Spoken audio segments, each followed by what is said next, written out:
Bible, Coran, verset du jour. Découvrons ensemble la Bible et le Coran. Aujourd'hui des versets de la Bible, demain des versets du Coran. Voici les versets. Ecclésiaste 7, versets 13 à 29. Regarde l'œuvre de Dieu. Qui pourra redresser ce qu'il a courbé? Au jour du bonheur, sois heureux, et au jour du malheur, réfléchis. Dieu a fait l'un comme l'autre, afin que l'homme ne découvre en rien ce qui sera après lui. J'ai vu tout cela pendant les jours de ma vanité. Il y a tel juste qui périt dans sa justice, et il y a tel méchant qui prolonge son existence dans sa méchanceté.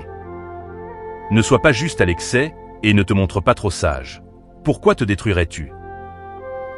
Ne sois pas méchant à l'excès, et ne sois pas insensé. Pourquoi mourrais-tu avant ton temps? Il est bon que tu retiennes ceci, et que tu ne négliges point cela. Car celui qui craint Dieu échappe à toutes ces choses. La sagesse rend le sage plus fort que 10 chefs qui sont dans une ville. Non, il n'y a sur la terre point d'homme juste qui fasse le bien et qui ne pêche jamais. Ne fais donc pas attention à toutes les paroles qu'on dit, de peur que tu n'entendes ton serviteur te maudire. Car ton cœur a senti bien des fois que tu as toi-même maudit les autres. J'ai éprouvé tout cela par la sagesse. J'ai dit, je serai sage. Et la sagesse est restée loin de moi. Ce qui est loin, ce qui est profond, profond, qui peut l'atteindre? Je me suis appliqué dans mon cœur à connaître, à sonder, et à chercher la sagesse et la raison des choses, et à connaître la folie de la méchanceté et la stupidité de la sottise. Et j'ai trouvé plus amère que la mort, la femme dont le cœur est un piège et un filet, et dont les mains sont des liens. Celui qui est agréable à Dieu lui échappe, mais le pécheur est pris par elle. Voici ce que j'ai trouvé, dit l'Ecclésiaste, en examinant les choses une à une pour en saisir la raison. Voici ce que mon âme cherche encore, et que je n'ai point trouvé. J'ai trouvé un homme entre 1000, mais je n'ai pas trouvé une femme entre elles toutes.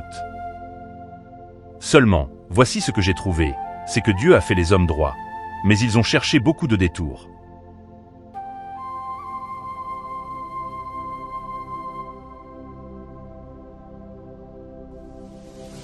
Unissons-nous pour Dieu.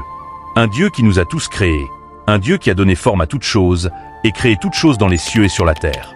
Un Dieu qui est toujours avec nous, toujours présent dans nos vies, et jamais absent. Un Dieu qui sait tout, voit tout, entend tout, et rien ne lui échappe. Et il connaît même le contenu des cœurs. Pour lui, cherchons les points qui nous unissent, au lieu de chercher les points qui nous divisent. Jésus et Mohammed. Pas de comparaison, ni de distinction. Eux deux comme les autres envoyés. Noé, Abraham, Moïse, Jésus, Mohammed et les autres. Eux tous ont été choisis par Dieu pour la même mission. Appeler les gens vers Dieu et faire la volonté de Dieu. Voilà leur mission. Grand respect aux 3 livres.